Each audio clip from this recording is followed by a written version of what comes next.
নমস্কার বন্ধুরা, এই ফুলকপির ডাঁটাগুলো ফেলে না দিয়ে তো আমার মতো করে এইভাবে নিরামিষ টক করে দেখবে। তো আমি নিরামিষ টক করার জন্য আমি এই যে কপির ডাঁটা ছোট ছোট করে পিস করে কেটে ধুয়ে নিয়েছি। আর আমি এবার আমি কিছুটা এবার আমি মূলো দেবো, মূলো একটু দেবো। মূলোটাও আমি এই পিস পিস করে ছোট ছোট করে কেটে নিয়েছি, কেটে নিয়ে ধুয়ে নিয়েছি। এবার আমি এর মধ্যে দেবো একটু অল্প করে বেগুনটাকেও আমি ছোট ছোট করে কেটে ভালো করে ধুয়ে নিয়েছি। আর দেব আলুটা কিন্তু খোলা ছাড়াবো না, খোলা সমেত কেটে নিয়ে ধুয়ে এই যে রেডি করে নিয়েছি। তো আমার রেডি হয়ে গিয়েছে। এবার আমি কড়াইয়ের মধ্যে অল্প জল দিয়ে এবার আমি মূলো আলু আর কপির ডাঁটা, বেগুন নয়, এইগুলো আমি দিয়ে আর দুটো একটা কাঁচা লঙ্কা দিয়ে লবণ দিয়ে এবার আমি একটু নেড়ে দিয়ে কিছুক্ষণের জন্য ঢাকা দিয়ে রাখবো। তো এবার আমি ঢাকা খুলে দেখলাম আমার ওইগুলো হালকা সিদ্ধ হয়েই গিয়েছে।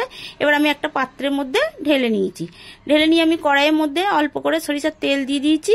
দিয়ে এবার আমি বেগুনগুলোকে একটু ভেজে নেব। তার জন্য আমি কড়াইয়ের মধ্যে বেগুন দিয়ে দিয়েছি। এবার এটাকে আমি একটু নেড়ে চেড়ে ভালো করে বেগুনটা আমি তেলের মধ্যে ভেজে নিয়েছি। এই যে ভাজা আমার হয়ে গেছে।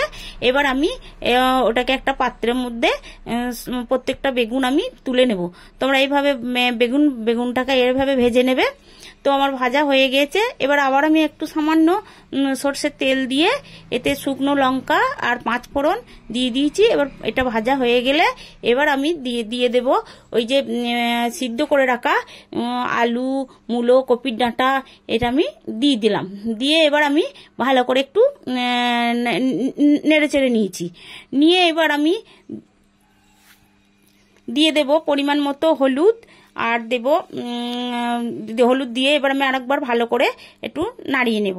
নাড়িয়ে নিয়ে এবার আমি এই যে একটু তেঁতুলটা আমি মাড়ি করতে রেখে দিয়েছিলাম।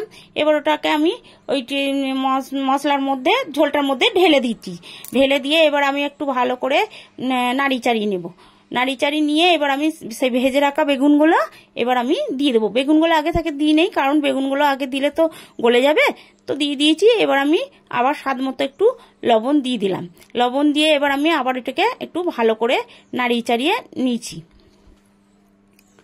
তো তারপর নাড়িয়ে নিয়ে এবার আমি দিয়ে দিচ্ছি গুড়। তোমরা চাইলে চিনি দিয়েও করতে পারো, তো আমি এটা গুড় দিয়ে করছি।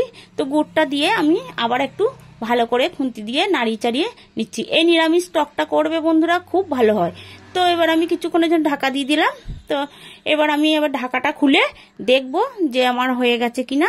তো দেখতেই পাচ্ছ আমার হয়ে গেছে। তো আমি এবার একটা পাত্রের মধ্যে নামিয়ে নিয়েছি। তো তোমরা এইভাবে করবে, করে খেয়ে দেখবে।